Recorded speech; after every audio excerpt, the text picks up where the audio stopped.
Pues bienvenido una semana más a nuestro programa de medicina con nuestro médico de cabecera, con Antonio Rodríguez Carrión. Antonio, buenas noches. Hola, buenas noches, Curro. Ya mañana parece que viene calor. Ya se va poquito a poco acercando la calor. Mañana creo que tenemos una predicción de 28 o 29 grados. Ya empezamos, ¿no? Sí, no, es que ya es la época. Normalmente en esta época ya es calor. Yo me acuerdo muchas veces en las romerías.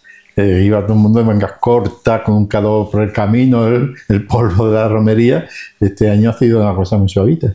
Es como decía la poesía aquella de era por mayo cuando hace la calor, cuando los enamorados van a servir al amor. Totalmente, y ahora precisamente el Prado del Rey, bueno, en muchos pueblos, en la romería. Desde San Isidro, pues te podemos decir desde Gédula, desde Prado del Rey, desde Coto de Borno, desde Ubrique, que yo recuerdo ahora. Ubrique ya se ha celebrado. Sí, pero quiero decir que el mes de San Isidro. Hablando de Prado del Rey, en esta misma semana, Paqui, mi mujer, se encontró con unos vecinos nuestros que hacíamos muchísimo tiempo que no veíamos. Habíamos ido a Prado y no lo habíamos visto.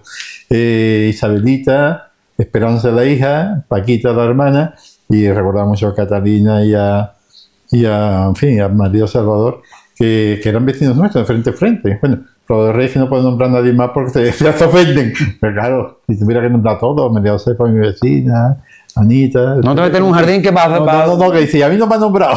Y es un peligro. Así que un abrazo a todos y ya está. Porque que dejarte ver por allí. Claro. Por cierto, que estuvimos... No le temo porque es que entonces quedan mal con todo el mundo. Que estuvimos en el Cierre de Cádiz, que hemos emitido un programa, y la verdad que estuvimos probando la pastelería Zandra, de Víctor creo que era, Víctor López creo que era, y la verdad que es súper agradable, y también María Carmen Tamayo de Hostal El Carmen.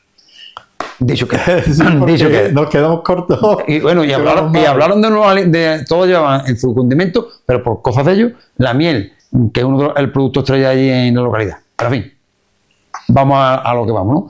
Antonio, 19 aniversario del Observatorio de Salud, especialistas ya. Sí, 19 añitos que lleváis ya, ¿no? 13 de mayo, ahora ha sido, son 19 años. Y bueno, y aquello que se consiguió. Vinieron los especialistas de Ubrique, no vinieron, se han ido. Se consiguió que viniera medicina interna, traumatología, quedó pendiente que lo iba ya a ultimar el ayuntamiento, ginecología, oftalmología. Conclusión, no ha venido ni oftalmología ni ginecología, el ayuntamiento no hizo los deberes, en mi opinión. Traumatología y oftalmología y medicina interna han estado viniendo 11 años con total éxito. Con el COVID dejaron de venir porque no podía haber masificación y desde entonces no vienen. Y también eso es el ayuntamiento, el representante de todos los que tiene que movilizarlos, ya se movilizan los ciudadanos. Pero se consiguió muchas cosas más. Se consiguió otras cosas que quedaban pendientes, que había que hacer, que era, por ejemplo, el diálisis de narcos, que había que ir hasta Jerez, toda la sierra. Por ejemplo, en Villamartín no había cardiólogo, en el hospital de Villamartín no había neumólogo. Con las presiones se consiguió que viniera. Se puso una marquesina al lado del hospital, porque había que ir andando desde la estación de autobuses hasta allí, personas mayores, en invierno, y se consiguió. Las recetas que hacían en el hospital de Villamartín, que después tenían que ir al médico de cabecera a urgencia para que te la pasaran por el seguro, ya las recetas las hacían allí. Esto parece que toda la vida estaba, pero se consiguió en aquella época. Y muchas más reivindicaciones, oncología. La quimio, que todo el mundo conoce para problemas oncológicos, del cáncer, había que ir hasta Jerez a ponérsela. Pues se consiguió que los oncólogos de Jerez vinieron al hospital Villamartín para que los pacientes de la sierra se tuvieran que desplazar. Muchas cosas más, pero para que veamos que cuando un pueblo lucha por algo que es justo, que es viable, que es factible, que ahorre dinero, se consigue.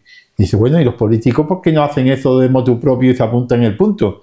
Porque hay que reconocer que los políticos tienen muchas cosas que hacer. Es decir, muchas presiones en mi pueblo, y muchas veces, como tú no haces que el pueblo se levante y asuse, no lo van a conseguir, porque ya digo, los políticos tienen muchos asuntos y todo para cada pueblo y para cada uno es el principal. Así que con eso, todas esas cosas que consiguió, y no vamos a cansar más, para que vean la importancia que es tener todo esto. Lo podemos resumir, 19 años de lucha y 19 años de éxito, ¿no? Bueno, y después, una vez que se terminó aquello, que usted consiguió medicina interna, traumatología... y las banderitas azules en los balcones. Nos dedicamos a los selvas y las banderas, todo el pueblo estaba lleno, pero en fin, ya se consiguió, y dice, bueno, ¿y ahora qué hacemos? Pues el Observatorio de Salud, ¿qué es esto? Es decir, por parte en fin, de la Asociación Observatorio de Salud, pues promoción de la salud a través de la televisión local, comarcal, Canal Sierra, Radio Ubrique, Radio Arco participa también muchas veces, de secciones de clínica, de cursos, talleres, la página web, que lleva ya, después de aquello, lleva ya 13 años, más lo que hubo de manifestación, en total 19 años. La verdad que me parece mucho trabajo. Antonio, hace poco hemos tenido uno de los referentes en la Feria del Caracol, yo digo la provincia porque creo que es de las poquitas que hay, Borno, la única, de Borno. ¿Cuál es el valor nutritivo de los caracoles? Bueno, los caracoles... Ese animal tan humilde, ¿no? Ahí sí, exactamente. Quizás la mayor repercusión que tiene, lo bueno que están. El sabor, la cocina tradicional, pero es que además el valor nutritivo es enorme. El hierro, por lo visto, me dije, no creo entender. Primera parte, las proteínas. Las proteínas son lo que forman los músculos, lo forman los órganos, el corazón, el riñón, todo está formado de proteínas. Pues el caracol tiene más proteínas, por ejemplo, que los garbanzos. Tiene más proteínas que la habichuela, que la lenteja. Mira que tienen proteínas. Pero es que además, como tú bien dices, tiene hierro, pero hierro más que las lentejas y más que la habichuela, mira que son ricas en hierro. Y después ahí tienen también vitaminas. Por ejemplo, tienen vitamina B12, que otros alimentos, por ejemplo, las legumbres no tienen. Es decir, que no tiene grasa apenas, muy poca grasa. Es decir, que es un alimento muy completo, sobre todo en proteínas, y muy indicado en personas que tienen anemia, mujeres que tienen muchas reglas, es decir, que sangran mucho, que pierden hierro en el crecimiento. Entonces, la única precaución que hay que tener con el caracol es a la hora de alinearlos, la sal. Sin no ponerlo muy sabroso, demasiado salado, porque no es por el caracol, es por el aliño, por el exceso de sal.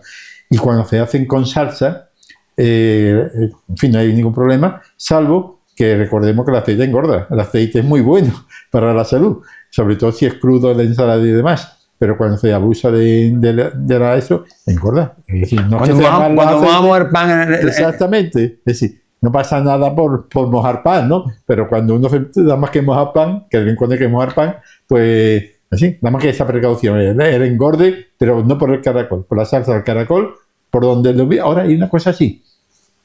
Yo he visto en algunas personas que la parte última del caracol, la parte negrita que parece como la colita, dice, esto es la caca, esto ahí, no, eso no es la caca.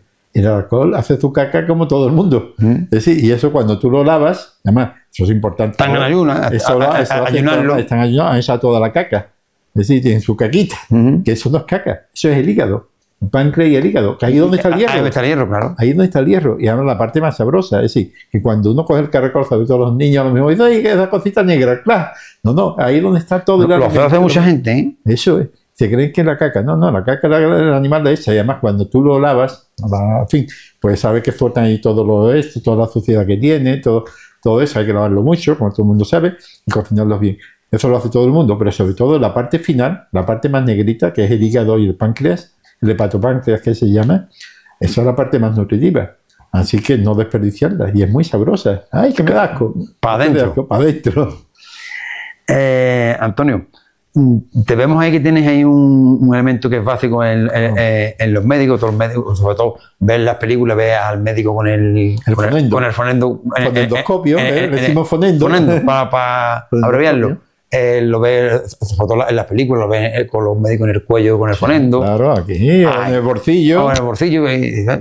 Y más, antes lo llevan nada más que los médicos, ya creo que también los enfermeras, ¿no? Sí, los médicos y las enfermeras, todo el que utiliza. Pero que antes lo llevan nada más que los médicos. Era lo más normal, porque la enfermera lo usaba, pero para tomar la atención lo tenías nuevamente en la mesa. El médico, como lo utiliza para muchas exploraciones que ahora veremos, pues ahí en el bolsillo lleva tu bolígrafo, lleva libreta. Y entonces pues se lo colgaba al cuello, que en fin, que no estorbaba menos, ¿no? Estorbaba menos. Antonio, bueno, ¿y cuáles son la información que proporciona el fonendo? Muchísima. Esta es la herramienta típica del médico. Fonendo, fono significa ruido. Ruido. Y por eso se llama fono, fonendo, y escopio, que significa ver. Es que con esto vemos. Vemos sin ver. Vemos sin ver. Oímos y vemos lo que hay dentro del cuerpo. Y esto es antiquísimo. Antes eran de otra manera, unos tubos. Como una trompetita, ¿no? Una trompetita. Y dice, bueno, pero con esto realmente, ¿qué puede escuchar un médico?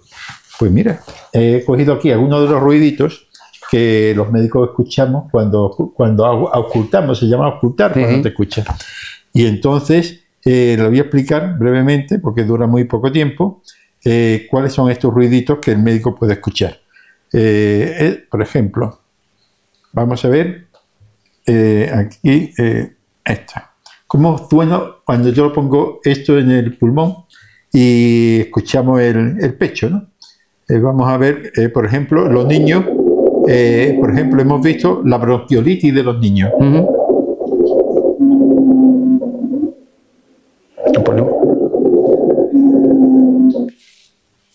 Este ruido que hace la bronquiolitis. Y así se escucha un pulmón con neumonía.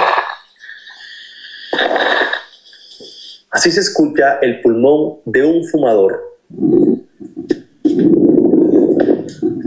Así se escucha el pulmón de un asmático en crisis. Los pitos. Y los latidos del corazón. Vamos a ver los latidos normales. Simétrico. Y ahora vamos a ver cuando hay un soplo en el corazón.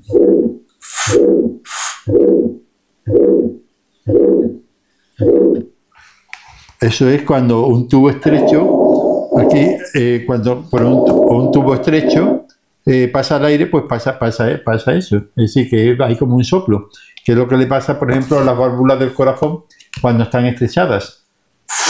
El corazón no hace pom, pom, pom, pom. Como si hubiera una fuga, ¿no? Que hay una fuga, es como cuando pasa el agua por una tubería y se escapa, puede ser el soplo. Todo esto lo escuchamos con el fonendo, pero con el fonendo también, por ejemplo, yo te escucho el pecho y no escucho nada. El ruidito que debería haber no lo escucho. Pues seguramente tiene un derrame pleural, un derrame que le llaman en el pecho. Es decir, que todas esas cosas lo escuchamos ahí, pero es que además, si te escucho la barriga, lo pongo en el vientre y a lo mejor escucho ruido de tripa. Te añade que las tripas se están moviendo. Pero ¿qué pasa si yo no escucho nada y te duele la barriga? Puede ser que las tripas, que normalmente se contraen para que la caca vaya avanzando y los alimentos vayan avanzando y todo vaya avanzando, desde que llega a la boca hasta que sale, pues hay movimientos. Puede ser que no escuche nada y te duele. Y yo me encuentro muy malito y te escucho y no escucho nada. Hay una parálisis. Y una parálisis intestinal puede ser un problema bastante gordo. Es decir, que todas estas cosas las podemos escuchar. Es decir, el corazón, el pulmón, bueno, y hasta algunos problemas arteriales. Te escucha yo, por ejemplo, te puedo poner aquí a alguien que tenga la diálisis, que van al riñón, le conectan la arteria con la vena. Y ahí hay un ruido a pasar desde la arteria a la vena, cambia la velocidad y eso se escucha perfectamente, aunque también se nota que no es parte. Un día vamos a hablar del tacto. ¿Qué hace el médico cuando te toca la barriga, te toca el pecho, te toca la... ¿Qué es lo que ves? Sin pila, todo esto sin pila, sin pantalla, sin hacer en definitiva es un tubo. Un tubo con una membrana. Un tubo y una membranita y algo para ponerse el oído escucha mejor. Pero es que ya digo, está con las manos no tienen pila, no tienen electricidad, no tienen pantalla. La cantidad de información, así como estudiábamos los médicos. Yo cuando estudié, terminé el año 1975, pues teníamos el fonendo, los rayos X, no había ecografía, no había TAC, no había resonancia. Es decir, durante cientos de años, los médicos con su oído, con su vista, lo que el médico puede ver, o simplemente con una linternita, o viéndote, son cosas que es lo que hemos estudiado siempre, y también lo estudian ahora, pero ahora quizás se abusen en ocasiones. Una radiografía, una ecografía, un hecho, pero si estando un poquito con el paciente averigua lo que tiene. Claro. Y más rápido, y que esas cosas no lo hacen ni... Yo te di allí la mano y el calor que tú me das en la mano, porque tienes la mano fría y sudosa, y te veo mal la cara, este puede tener un infarto, este tiene que poner la atención baja, nada más que con darte la mano. Es que darte la mano, por ejemplo, a saludarte, tú entras en la consulta, hola Juan Manuel, ¿qué pasa? Ya te pones mejor. Y si hay una señora mayor, que tú la conoces ya muchas veces, hola María, le da 2 besos. Y esa cercanía, esa cosa, y si ya sale uno medio curado, que es lo que dicen algunos, no es que salga medio curado, es la confianza, Es lo que hablábamos la relajación. en otros programas de la empatía y de la tranquilidad que da. Diferente que cuando un médico tiene mucho trabajo y poco tiempo, está todo el tiempo mirando al ordenador, ni siquiera sabe en la cara, no sabe ni qué es Juan Manuel que está delante. Claro. No sé. Entonces, ya hablaremos de esto. No, la verdad que ya le dimos una pincelada en otros programas. Pero y nunca está de más. No, nunca está de más. Antonio, se acerca también el verano, tiempo de vacaciones. ¿Cuáles son las vacunas recomendables por si hay que salir al extranjero o ese tipo de cosas? Ahora es frecuente que hay muchos medios, aviones que antes no había tanto, barcos, trenes, y es frecuente las vacaciones que nos vayamos muchas veces al extranjero. Y el verano ya está aquí. Pero es que hay que ponerse, en algunos países hay que ponerse unas vacunas obligatorias. Por ejemplo, si vamos a ir a África, a la parte donde está más o menos la selva o un safari o algo, o vamos a ir a Sudamérica, en muchos sitios, y ponerse la vacuna de la fiebre amarilla. La fiebre amarilla es una enfermedad bastante grave en la cual un mosquito te mete un virus y te pones amarillo. Amarillo con ictericia, una ictericia con fiebre, vómito, a veces hemorragia por la nariz, por la boca, porque es que daña el hígado, daña también el riñón. Y el hígado tiene en un laboratorio, y una de las cosas que es que fabrica las sustancias para evitar que tú te desangres. ¿Qué ocurre? Si el hígado está dañado, esas vitaminas no se producen y entonces pues cualquier cosa pues empieza a sangrar. Aparte de eso, ya digo, producen daño renal, eso es la fiebre amarilla. En algunos países también es obligatoria la vacuna, sobre todo en África y demás, en algunos países, de la meningitis neumocócica, para prevenir la meningitis. Y en otras son vacunas recomendables, contra la hepatitis A, la hepatitis B, la fiebre tifoidea. Dice, y eso, hay un centro de vacunación internacional en todos los sitios, en España, va tu médico de cabecera y dice, mire usted que, pero esto con un mes de antelación, que esto no es de un día para otro, porque a lo mejor tienen que traerte la vacuna, que pienso ir a tal sitio, a tal otro, qué vacuna me debo poner, se te da el teléfono del centro de vacunación, te da el teléfono y allí te explican qué país va a ir usted, en qué época del año. Y entonces pues es conveniente hacerlo con tiempo. Bueno, el otro día me encontraba por la calle una señora, una espectadora que nos ve, y me dice, pregúntale al médico, antes no vamos a comenzar, no me acuerdo de decírtelo, pregúntale al médico el tema de las pérdidas de orina en las mujeres, ¿a qué es debido? Mucho, fundamentalmente, la mayoría de las veces a los partos y a la relación. Conforme avanza la edad, son mayores, también hay unas hormonas que se fabrican menos, se produce una relajación de los ligamentos que sostienen la vejiga. También, ya digo, los partos se produce una relajación y entonces todas esas partes que rodean a la vejiga de la orina, la uretra, pues se relajan y entonces se escapa el pipí, se escapa la orina. Esto ya digo, es frecuente con la edad y mujeres que han tenido bastante partos. ¿Qué solución puede haber para eso? Fácil, entre comillas. Va al ginecólogo y te analiza cuáles son las causas y una pequeña intervención te sujeta a unos puntos, te sujeta la vejiga, te sujeta la uretra y ya está. ¿Y también puede ocurrir eso en los hombres que puedan tener...? Los hombres no relacionan, los hombres el problema es la próstata. El hombre la próstata con la edad crece, es normal. Hay veces que crece, no, la mayoría de las veces por causas benignas, es decir, que se agranda la próstata por la edad, y otra por la edad y otras veces es cáncer, ¿no? Hay que hacer diagnóstico, pero la mayoría son eso. Y entonces pues se le escapa la orina. Tú habrás visto que cuando hay un autobús de excursión, que a mí me llama la atención, hay unas colas para las señoras y otras para los hombres. Dice, los hombres también han tenido partos, ¿no? Los hombres la próstata, las mujeres son por la edad, por la relación que es frecuente, y los hombres son por la próstata que tienes que ir cada hora y media, cada hora tienes que parar en una venta para hacer pipí. ¿Orina? Sí.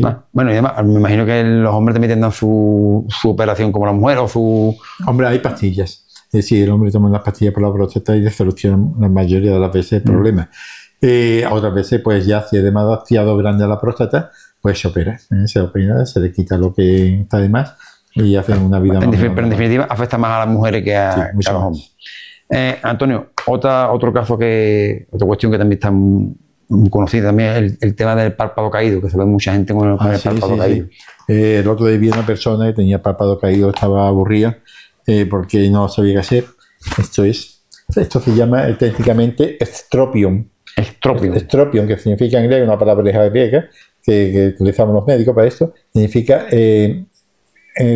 everter, es decir, retorcer un poco. Y aquí es que es como si el párpado se retorciera hacia afuera y queda el párpado caído.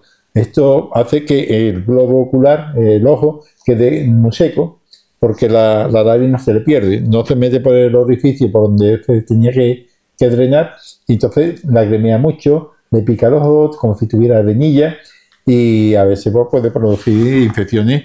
En fin, mira cómo queda en casos más graves. Es decir, si se deja, pues puede quedarse un poco bastante mal. Así que el estropio normalmente es por la edad, se produce por la edad, que los tejidos se quedan más lasos, más flojos, otras veces por una cicatriz que te tira, te ha hecho un corte en la cara o te han operado y te tira, y entonces pues producen estas cosas, otras veces por una parálisis facial, un nervio que se queda un poquito paralítico. Pero en fin, el tratamiento es muy sencillo, con anestesia local. El oculista te da una cedita muy fina, te da unos puntitos y tira del párpado y te lo vuelve a poner en su sitio. Bueno, estamos ya para acabar. Como tú sabes, el tiempo es oro en televisión, pero no queremos dejar de preguntarte. Vamos a hablar al principio del programa un poquito de que ya mañana vamos a tener un día de calor. ¿Qué alimento es recomendable ahora brevemente, ya lo trataremos con más amplitud en otros programas, es recomendable ahora cuando empieza el calor? Bueno, fundamentalmente el agua. El agua, y como dice, agua, es que todo el día estoy tomando agua. No, hay una cosa muy clara, los gazpachos. El gazpacho, salmorejo, todas estas cosas, todas estas sopas de verano, pues son de lo más. ¿Por qué? Porque lleva tomate, lleva a veces un poquito de ajo, lleva mucha agua, lleva un poquito de sal, que es necesaria, no mucha porque la sal no es buena, pero porque el sudor es salado y se pierde, y todas estas cosas es la que realmente hace que esta astenia, este cansancio de primavera, verano, al empezar, pues nos repongamos. Entonces empezar ya con el gazpachito y mientras dure, que será hasta final de junio, con los caracoles.